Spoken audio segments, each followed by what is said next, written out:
but I was just trying to play sports, looking to play sports. And once I get through sports, I can just go to NFL and go from there. But God had a different plan.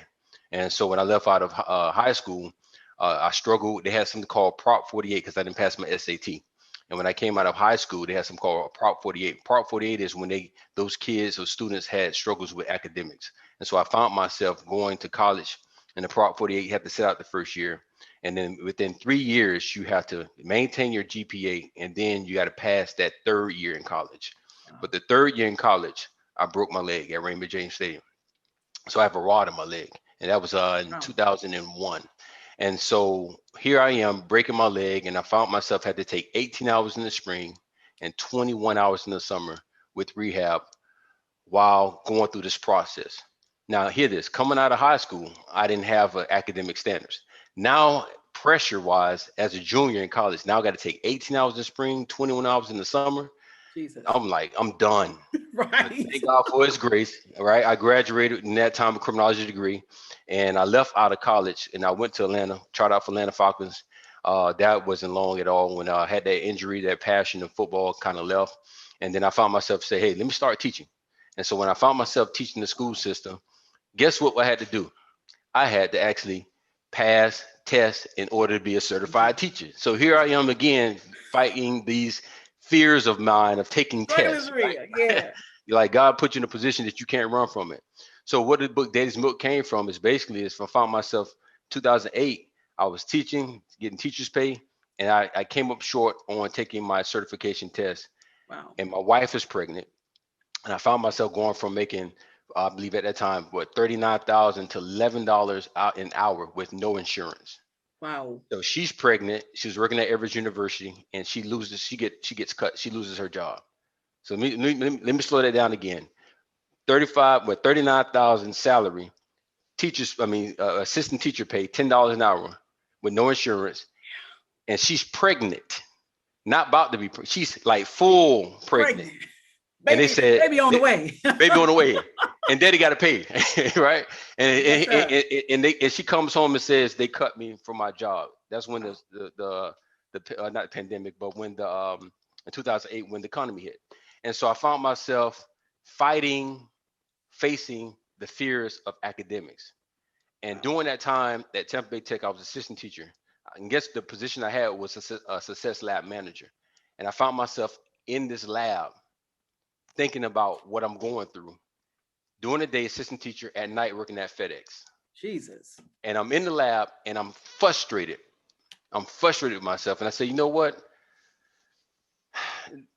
It has to be more than this. Right.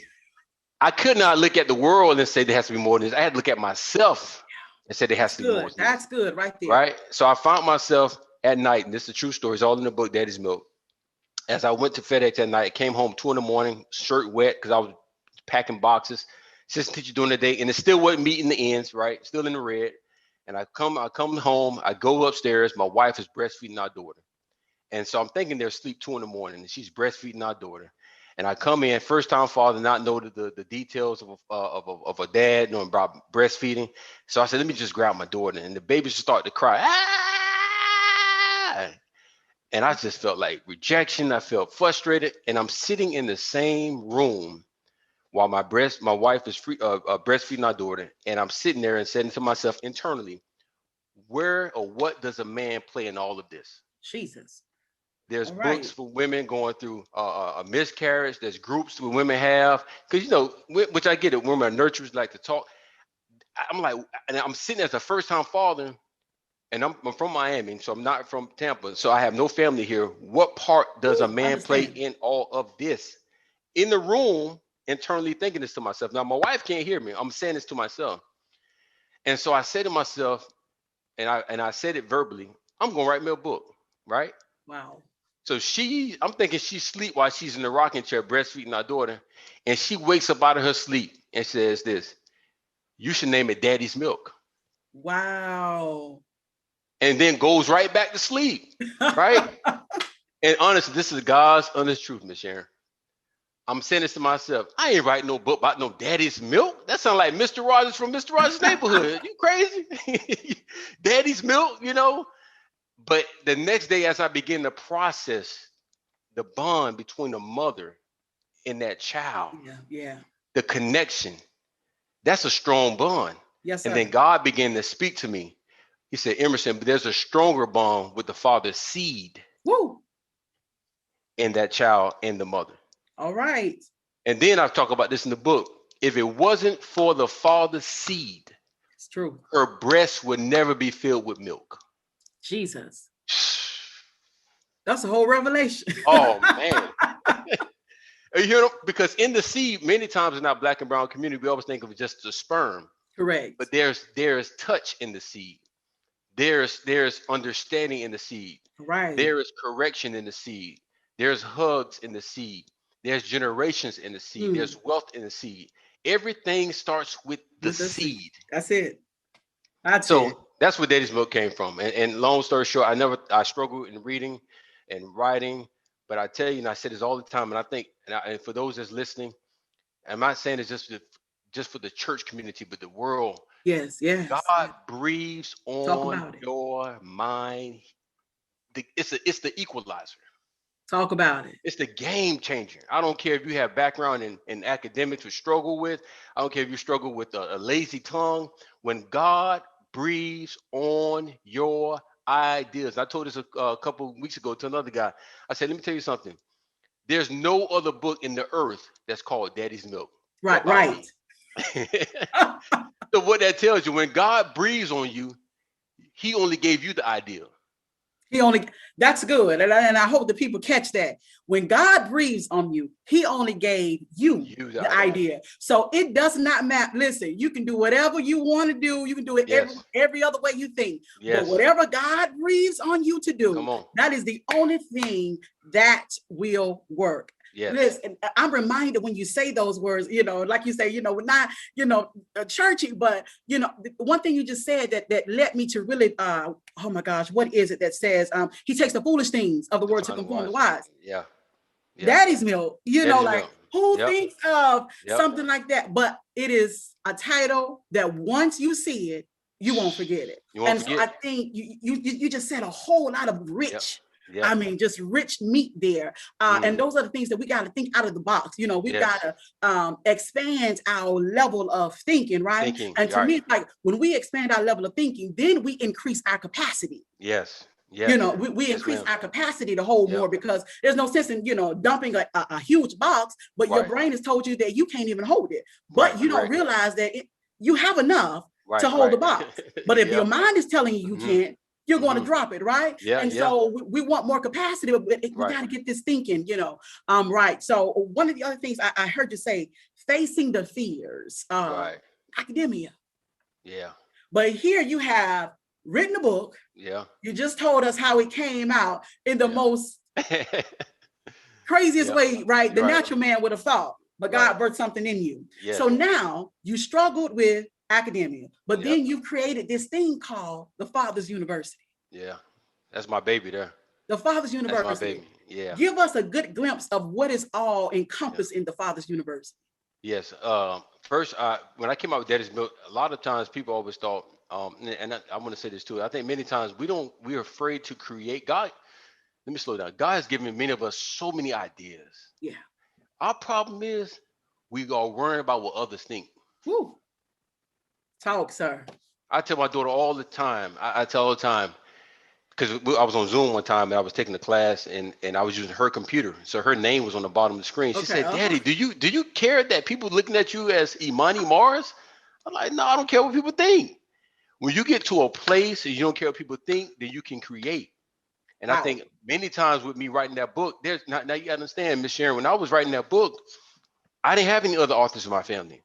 I didn't go to a class or a tutorial how you write a book. I didn't. The Spirit of God gave me revelation of just type.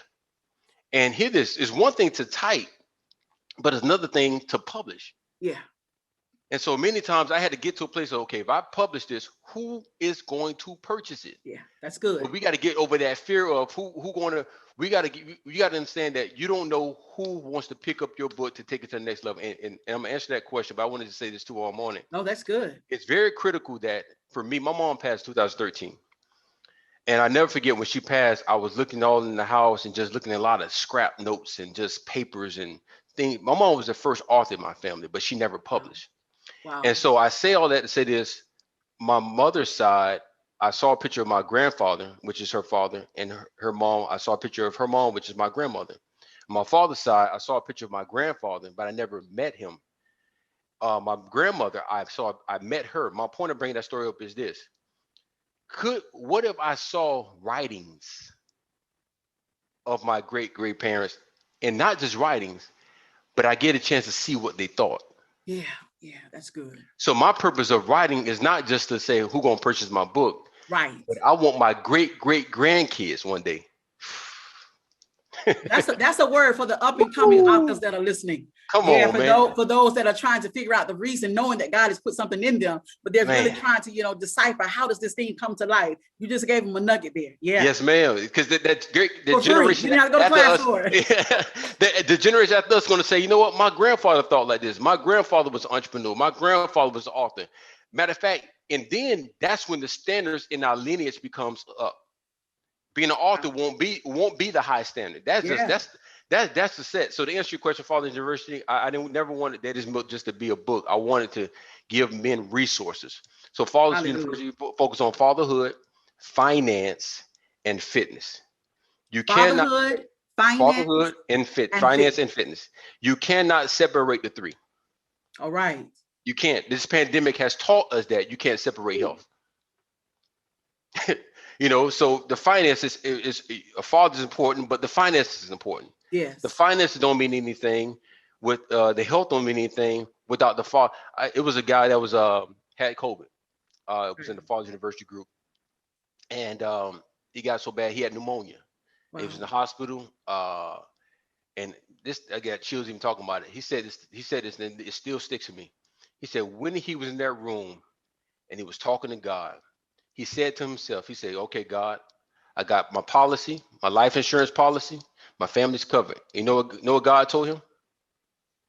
Your policy is not greater than you. Ooh. Jeez. Woo! Your policy is not Your greater than you. policy is not greater than And you. many times we think our finances as fathers is greater than us. Wow. Or we think our position, what we do is greater than us, our job. But Yes. that's where that Talk daddy's about it. milk coming from. But we, our generation and the society we're living in, our generation, not even generation of kids, but even adults are struggling because they never had the father's milk. Yeah. The presence, that The presence. presence. Yeah. So it's focused fatherhood, finance, and fitness. Currently, right now, we meet twice a month. Twice a month. Okay. Twice a month. Right now, we're in position of creating a podcast of Fathers University, which I'm so excited about. With Awesome. that, yeah, it's gonna be great. And so it's gonna be beautiful with that one. Also, in the future, we have curriculums. So Okay. curriculums that will focus on fatherhood, finance, and fitness. So that's later on down the line. And also, but currently we're doing coaching. So instead of call it counseling, so a lot of men uh, I would say in our black and brown community, we use that word counseling. It shies a lot of people off. Yeah. So we I use the get it. word coaching, Coaching. Uh-huh. coaching, Love it. coaching. So it's focusing on three things: the personal part of a man, also the fitness part of man deals with fitness, health, and wellness. For those may not know, I have a business called Extreme Fitness. So I've been doing fitness for a while. Um, and then also it focuses on the finance part. So that's in the future. But right now we focus on just the personal part of a man. And then let me say this while I'm on it, my mind is on it. Last year, I had a heart procedure done last November. Wow. Yeah, all unexpected. Background football. That's a whole different. We could be on here all night about that. But I say all that to say this. Testimonies. Yeah. So I say all that to say this is that I just thought I was out of shape. Just gotta get back in shape when I'm working out. But I felt gas when I'm working out. Didn't feel the same. My wife she used to tell me all the time, "You just out of shape." And I was like, "No, I just feel different." But I say all that to say this: I played football growing up. I did not even know my numbers. Wow. Meaning, many people don't even know as men. I would say specifically as men, we don't even know our heart rate, our resting heart rate. Resting heart rate should be between 60 to 100 beats per minute. Mine was 134 beats per minute resting heart rate. Wow. you know. And so thank God the procedure was successful. And so I'm gonna have my the lady who did the procedure. I'm gonna have her on. We're gonna do a podcast with her interviewing. So I think we need to be just educated as men Yes, about our absolutely. bodies, how we think. One of the first forms of wellness, and this is so powerful, what I'm about to give whoever's listening, is communication. Communication. You said something there. You said something there. Yeah. It's a driving force. I Yeah. mean, it is it's a driving force. Wow. And Yeah. people wouldn't think of that first in that area, in that field. Because we're ashamed. This is why we need these things. We need the insights, you know, the know-how, the main points, because however we start, most of the time, right, that affects us through the process. And so we have to have this mindset to be, you know, everybody wants to get into wellness nowadays, right? Right. The business side, you know, the physical side, and it's becoming, you know, popular than we've ever seen. Let me say that my mom, when my wife just came on my mind, when she's, because many times in the wellness side, especially the day we're living in, people are in it for the fast haul, but they're not in it for the process. That's it. That's it. And so many times you look at all these commercials, these ads, or these shakes and everything. This thing's a process, man. But you said something. That's a nugget for everything that we do, you know, everything that we do in life. My pastor, you know, as we know, right, all pastors, we all need leaders, right? You know, we need somebody that pours back into us. And my pastor, Scott T. Sanders, he always says, he has this thing to where you've got to, you know, slow it down, you know, and take time to build a solid foundation. And one of the nuggets he puts out, he used, you know, the house for an example, right? And you know, as well, you know, your wife is in real estate. I've been in real estate, you know, we've been doing this thing for years. But one of the things that he points out that was just crazy was that nobody ever looks at the foundation. Everybody looks at the house when it's completely built and they drive by and it's so beautiful. But what a foundation looks like nothing. It's just cement, you know, whatever, right? And so building that foundation, a foundation of, who thinks of a foundation of communication? Right. In wellness. Right. It's an aid to accountability. You know, we start out things, but we don't finish anything. So whatever vision, you know, that God has given the people that are listening on today, that may tune in later, you got to know that whatever it is, you got to finish it, you know, and you got to pace yourself. Yeah. You know? That's true. And you know, it's amazing. And one thing about as Father's Verse we do, and that's why I like to do the Zoom, just it's one of the things I try to do on this, I try to be vulnerable. That's good. I try to be so vulnerable, because one thing about a real man ain't gonna show you his scars if he can't see yours. Ooh, that's good. So I say all the time, we had one Monday, and I opened up about some stuff, and so I told the guy, I told the guys I had to be transparent. I said, because guys, guess what? You showing me a gunshot wound, and I'm showing you a nail broken off. Yeah. It's like, hold up, how can I open up about my scars, and you ain't, you know? So I think many times when men don't want to be transparent, because truth be told, they won't be if they're not gonna see yours. And so I try to be transparent as I can, authentic as I can. And I'll be honest with you, me and my wife have pastored for 10 years. In 2019, December, we shifted to do some different things instead of pastoring. At that time, God was just dealing with he was really dealing about doing something different. And I was like, God, I said, Lord, I said, I hear you. I said, you're showing that. But one thing about it, when I feel that peace, I know when I have to just, I don't care about what nobody think. When I feel the peace, I got to do what I got to do. And so long story short, I did that.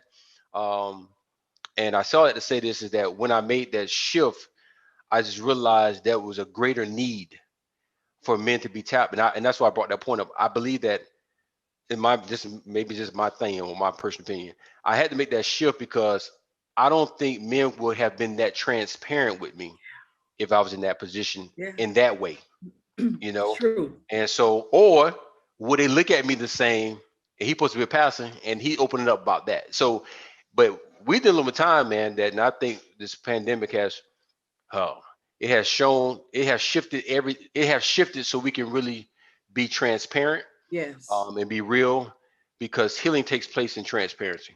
Ooh, you said something. Where we are in our current state, right? What everybody's saying unprecedented times, you know, in the pandemic. Transparency is so important now than ever. But you said something else. You talked about you and your wife's experience of pastoring for 10 years, and now God transitioning you into something else. We have to be so open and honest about, because we allow people, y'all got to hear this today. We allow people to keep us in a box because they can't see us any further. Well, we know we allow us to keep us in the box. We allow us to keep us in for fear or whatever the case may be. Like you said at the beginning of the show, caring about what somebody else says. But you said something. When we stop caring about what others think, then we create. Correct. That's what we have to post on this page. When we stop thinking about what other people think, then we create. Let me tell you a little secret. My daughter, I love her. She's 12 years old. She teaches me. I teach her. We go back and forth, and she's so creative, right? And so I'm getting her in volleyball, and so I'm trying to. I said, "Money, I signed her up. She wanted to play volleyball, but I know." She was like, she wanted to play, but she's afraid just to jump out there. So what I did, I signed her up anyway. She didn't, so she was ready to go. And she said, "Am I going to be the only tall one there?" I said, "You mind? Why would you say that?" She said, "Am I going to be the only tall one?" I said, "No, you're not." I said, "First of all, God has given you a gift." So I said, "You know what your problem is? You're afraid to stand out." Wow. You know what, God? So long story short, one day God spoke to me as I was in the garage. He said, "Many times we're ashamed of our gift." Yeah. Oh my goodness, this is rich. You hear what I say? Sometimes our gift is to talk. Sometimes our gift, and sometimes not even to talk. Sometimes our gift is just we're. Can I take my time on a little bit? Flow. We family here. Look here. David was gifted to be a harp player. Jesus. He was gifted in his hands. They paid him because he was skilled in his hands. All right. But the purpose of the gift was to get him in the room with the king. Because ultimately, ultimate long haul was not to be a harp player, but was to be a king. Many times we're trying to be kings and queens, but we're running from our gift. Woo. The purpose of the gift is to get you in the room. In the room is where you're going to observe Saul and how you carry yourself, how to sit up, how to communicate. That's right. How to be quiet, how to listen. How to be quiet, how to listen. Those are good nuggets right there. But what we're doing, we skipping decimals. Yeah. Because everybody's trying to get to the king, become a king or queen. Everybody's just trying to get to the end, and God saying, "No, I always say the Bible says the gift make room. The gift will put you in a room that's greater than you. That's greater than you. But I tell people all the time, identify what you're gifted at. Identify what you're good. At. I mean, I'm telling you, this is helping people that are, struggling, that know that God has put a vision in them, know that God has put businesses in them, but they don't know how to, they're struggling with trying to identify it. Right. And so you're giving a lot of nuggets that's just really rich, on today. But you hit on the scripture there. Everybody gets excited, right, about your gift shall make room for you. And so oftentimes our focus is to just, hurry up and get in the room. But I oftentimes say, you got to take time to prepare, because here's what happens. Now you're in the room. What are you going to do with it? And the thing is, once we get in the room, it doesn't stop there, right? Because we can still mess up once we get in the room, because a lot of times we go in the room, you've got to be the head of the table, when all you got to do is just show up at the table. That's true. Show up at the table, like you said, listen, glean from one another. This is what the connector is all about. Because I guarantee you, somebody's going to come in and they may never admit it to you. They may never admit it to me. And they're going to hear that nugget and say, you know what? You know why I'm laughing? I'm laughing because I had some friends over a couple years ago, and the brother was like, "Man, you the head of this house. You ain't gonna set the table?" I said, "No, I don't need to set the table to be the head of the house." When you know who you are. When you know who you are. That's it. That's what makes them successful. When you know who you are. Something in real estate, they always try to tell you. And for me, they always say, I'm against the grain. Not that I come in to be, but that's just how God has made me to be. But you always hear, if you've never been in sales, you're not going to do well. When I went into real estate, never had a sales job ever, and still hadn't had a sales job outside of, other than the real estate field. And I always tell people this, because it's not about that. Right. Listen, if people like your personality, if they are drawn to you, your kindness or whatever, you can sell water with no name, and they will still buy it. That's true. And I think this is where we have to get back into, even in our businesses, especially being in a pandemic, your integrity and your character is going to be much more important in these days of survival of your business, more than the product itself. Now, I'm just messing people up there. Okay, that's powerful. That's powerful. More than the product itself. Listen to what you've created. The Father's University. You're dealing with men on a level of finances. You're dealing with men on a level of fitness. Right. And then I think you also, you said you're dealing with men on fatherhood. But let me say, one thing I want to say, people got to identify what they are not good at. That's a hard pill to swallow. Ooh. You know what I say? And my wife, she tell me all the time, she said, you need to try to bake, bake. I said, no, I'm not good at it. Because I don't want to be messing up food. I don't want to be buying more food. No, let's not experiment. Science projects. We're in a pandemic right now. We ain't doing no science projects. I know what I'm called, so I'm called the chicken wings. That's good. That's my anointing, chicken wings. Anointing for the chicken wings. Right. Okay. And I think many times as people we don't be real with ourselves. We got to find out, are we good at it? Yeah, are we good at it? If we're not good at it, I mean, thank God for babies, thank God for daycare. I'm not good at that. Too much sound, I got to get away. I got too much noise going. And so we got to identify what we are good at, because that's our gift. That's our gift. And I want to say too, with not just Father's University, whatever business that people have. Let's say Father's University. I can't. This is so good, man. I can't throw a product out and not be the product. Woo! Say that again. I can't throw a product out. Can't throw a product out and not be the product. Now that doesn't mean I'm a master the product, right? But I'm striving to grow in fatherhood. I'm striving to grow in finances. I'm striving. That means I took a Dave Ramsey class last year to become a financial coach. That means so I'm trying to put myself in a different room. Yes. Right. Yeah. Fitness. I'm striving. That's why even with the AFib, the heart procedure, it caught me off guard, because I'm like, hold on, I'm up here talking about fitness. And God said, no, I want it. And I'm telling you something, Mr. Davis, when that happened, it taught me more about fitness than I ever did when I had my own fitness business. Because number one, it taught me to be sensitive to other people's health. Wow. That's good. It gave me a different, remember, I'm a former athlete. So I'm like, hey, let's get it done. Suck it up. Let's go. Athlete at that. Yeah. No, not pro. I tried out for pro, but got cut. You tried out for pro. Yeah. So you still in the room. Yeah. In the room. Not that long, but in the room. All right. Thank God for the experience. Yeah, it was an experience. Yes, ma'am. So, but it taught me how to be sensitive, because man, and so it's such a blessing that I think we can't, and I think we live in a time now, many people are trying to sell something that they're not. Yeah. Woo, that's good. That's where it starts. Wow. Yeah, it starts with that. And I think many times once you be the product, or at least try to be the product, you're trying to grow, you're trying to glean, you're trying to put yourself in a different room, you're trying to read books, you're trying to study, I think even in the Christian world, we'll say, I pray about it. No, you need to read and pray. Right. And I'm talking to somebody that's struggling in academics, And so we have to get to a place that, and I say this, many times we are the smartest people in the room. And sometimes we think of the physical place. Yeah.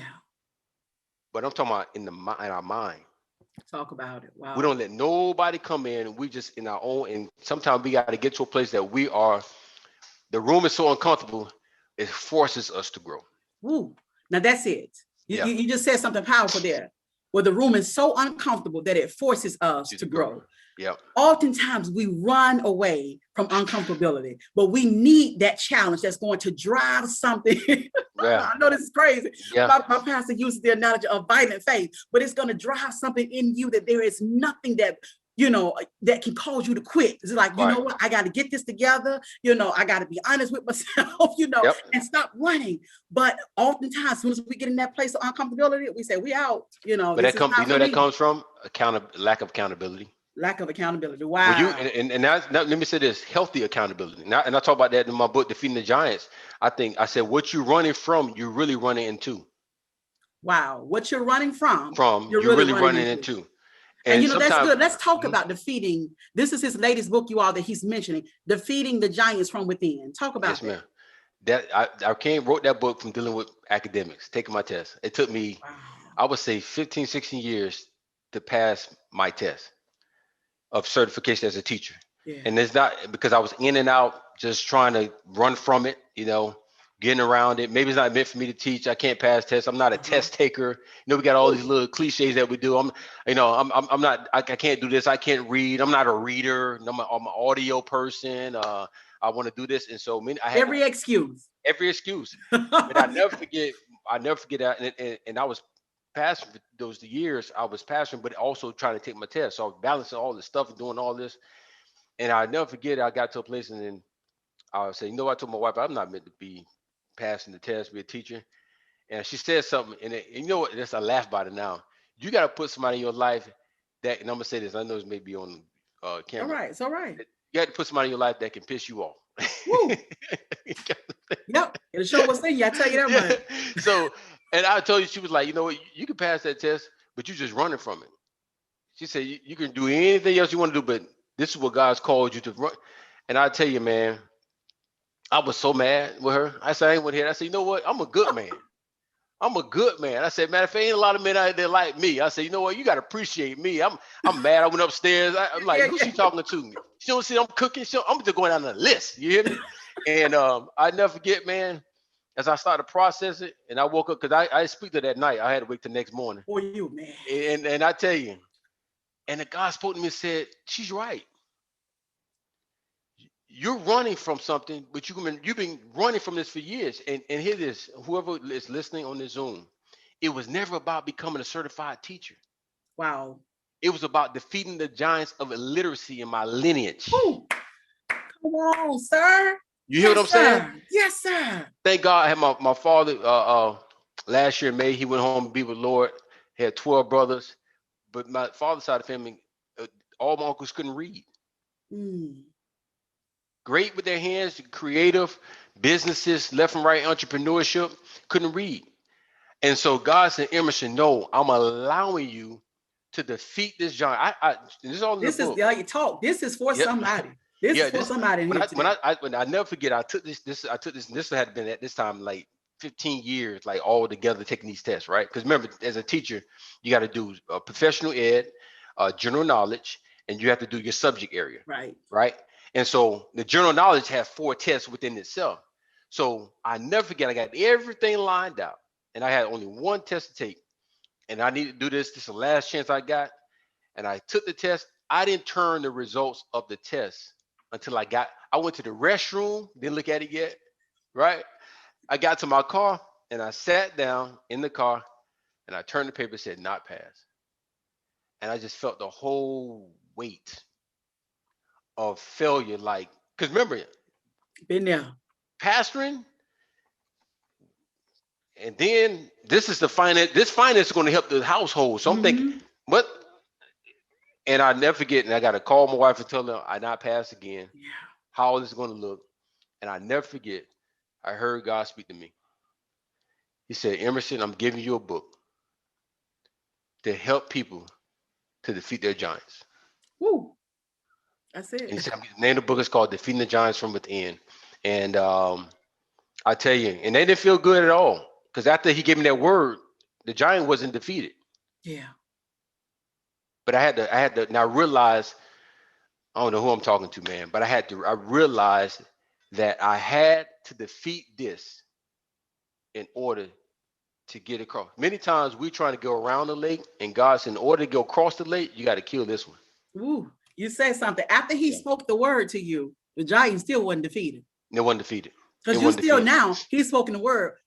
You got to get up and do something with it. Right. Got to. And many people, it may not be illiteracy.